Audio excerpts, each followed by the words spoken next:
Today we're going to be reading about prostitution in Old Europe out of the book Kicked Out of Heaven, The Untold History of the White Races, circa 700 to 1700 AD, Volume 1, written by me, Keenan Booker. Buy now at www.kickedoutofheaven.com.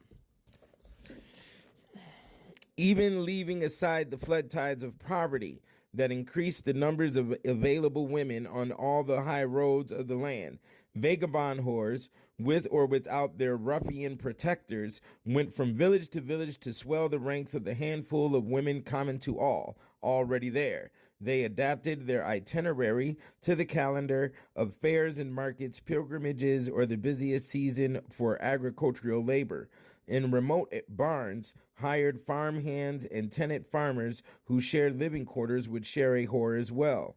For several days or several weeks, the German merchants who traveled in convoy to the fairs at Lyons did the same, and river boatmen on weeks-long trips hired women on shore for rest and relaxation at stops along their way.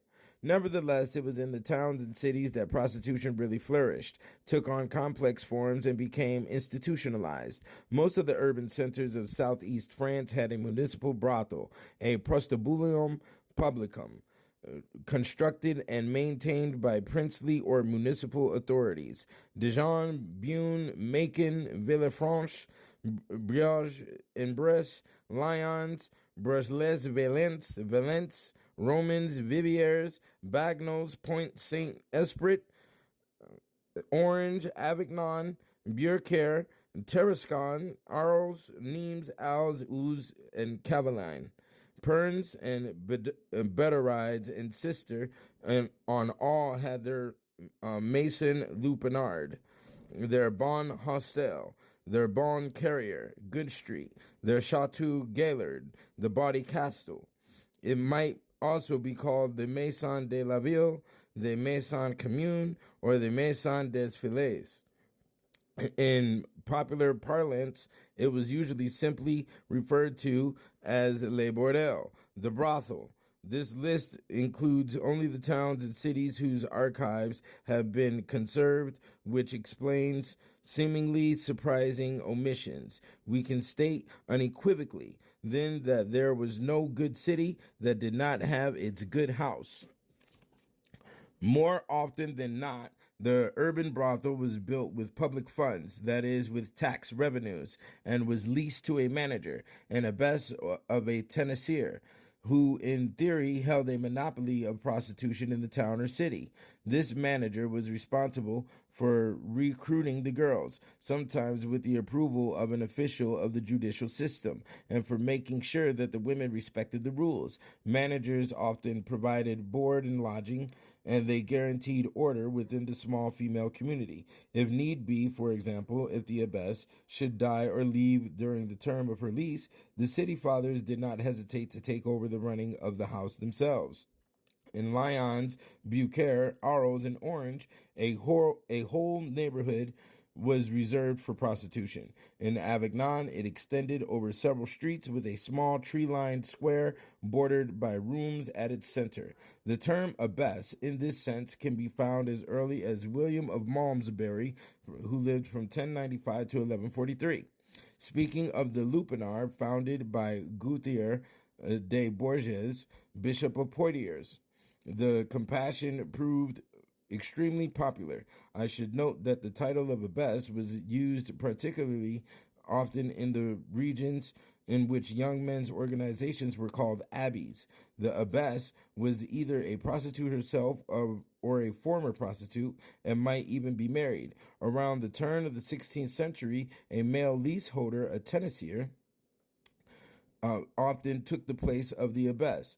An official of the law courts in Arles and Tarascon, it was the Lieutenant de Vigier. In Beaucaire, the Chatelain. In Dijon, the Prévôt. In Lyons, the Roi des Ribauds. Admitted or rejected the prostitutes. The abbess, who was also an informant for the authorities, was charged with making the girls respect the rules of the trade, with seeing to it that the brothel did not become a gaming house in which blasphemy could be heard, and with making assure that clients stayed no more than one night so the house would not become a den of beggars and drifters. Fornication simplex, normal sexual intercourse, was not only in those days at least a perfectly admissible sin, but positively a form of alibi against the suspicion of giving into worse inclinations. An energetic woman called an abbess supervised all the whores, who were birched at all four corners of the city for the slightest fault. These typically middle class arguments, with their spice of prurience, were found convincing. They were based on the consideration that whores, after all, were necessary and could easily be replaced from abroad, naturally, as soon as they grew stale. For there could be no question of training local girls for such a trade. It was in this way, in the shadows of the walls of small towns, cozily enough, that the traffic started, which today causes headlines when practiced under the neon lighting of St. Paul's. As for the poor journeymen and the artisans of the cities, Faubourgs, they occasionally made a show of scorn for prostitutes, but it was much tempered by their social proximity. The morrow was also uncertain for them, and they knew all too well that calamites leave in their wake a trail of victims who must live out their miserable fate. This explains the double series of names for prostitutes. Some are insulting: ribald, sabots, old slippers, and so on. Others show signs of pity, connivance, and sympathy. Prostitutes are bonds, dames, fillets, belles, fillets, and fillets joyeuses. Prostitutes were not rejected by the social community. Society was as ready to add victims to their ranks as it was to embrace them when their penitence had been accomplished. The hell of the fillets was but a purgatory that lasted only as long as their youth. After the late 14th century, the Signory of the Great Council in Venice held that prostitutes was necessary to public health. And when the Florentines created the tribunal of the Monesta in 1403, they charged it with encouraging public prostitution and from the start established a positive relation between prostitution and the system of civic values.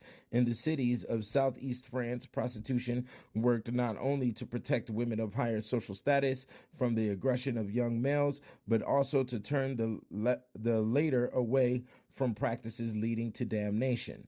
The same was true in Florence. Lascivious women at liberty to reveal some of their charms were thought to encourage young men to natural efforts and eventually to marriage, particularly youths of the lower strata who had no access to servant girls or women slaves and were not wealthy enough to frequent prostitutes and private brothels. Thus, they could do their apprenticeship for conjugal life through venal amours with beautiful foreigners. It would be mistaken, however, to reduce all widely shared attitudes to one level. Many who had sung the praises of nature in their youth became some serious minded as they grew older. The city fathers who organized the brothels and recruited the prostitutes knew well that they were taking poor girls driven by violence or by poverty and subjecting them to the sin of lust.